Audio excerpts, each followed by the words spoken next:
उपमुख्यमंत्री अजित पवार साहेब यांचं बारामती या ठिकाणी विमान अपघातामध्ये दुःखद निधन झालेलं आहे. अजित पवार साहेब यांचं अशा प्रकारे जाणं हे संबंध महाराष्ट्रातील त्यांचे चाहते आणि महाराष्ट्रातील जनता यांच्यासाठी अत्यंत क्लेशदायक अशा प्रकारची घटना आहे. मार्क्सवादी कम्युनिस्ट पक्षाच्या वतीने अजित पवार साहेब यांना मी अत्यंत भावपूर्ण श्रद्धांजली अर्पण करतो. अजित पवार साहेब हे श्रमिक जनतेच्या बद्दल, शेतकऱ्यांच्या बद्दल जे प्रश्न होते ते सोडवण्यासाठी नेहमीच मदत करत असायचे.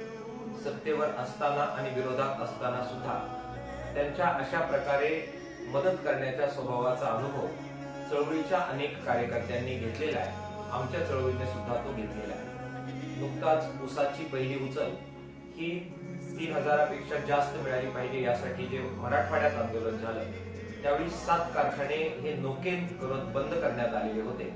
तो प्रश्न सोडवण्यासाठी सुद्धा त्यांनी आपला शब्द खर्च केला, मदत केली आणि मध्यस्थी करून शेतकऱ्यांना न्याय देण्याचा प्रयत्न त्यांनी केला. अकोले विधानसभा मतदारसंघामध्ये सुद्धा निवडणुकीच्या काळामध्ये त्यांच्या बरोबर एकत्र काम करण्याचा योग आमच्यासारख्या अनेक कार्यकर्त्यांना आलेला होता.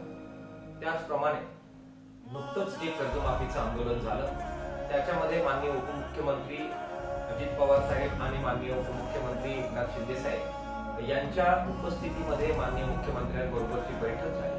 त्यात सुद्धा शेतकऱ्यांच्या कर्जमाफीबद्दल त्यांनी अत्यंत सकारात्मक भूमिका घेतलेली आम्ही पाहिलेली आहे. त्यांच्या अनेक आठवणी आमच्या सर्वांच्या मनामध्ये ताज्या आहेत. त्यांचं असं जाणं आम्हा सर्वांना अत्यंत वेदना देणार आहे. महाराष्ट्राच्या तमाम श्रमिक जनतेच्या वतीने मी या नेत्याला भावपूर्ण अशा प्रकारची श्रद्धांजली अर्पण करतो.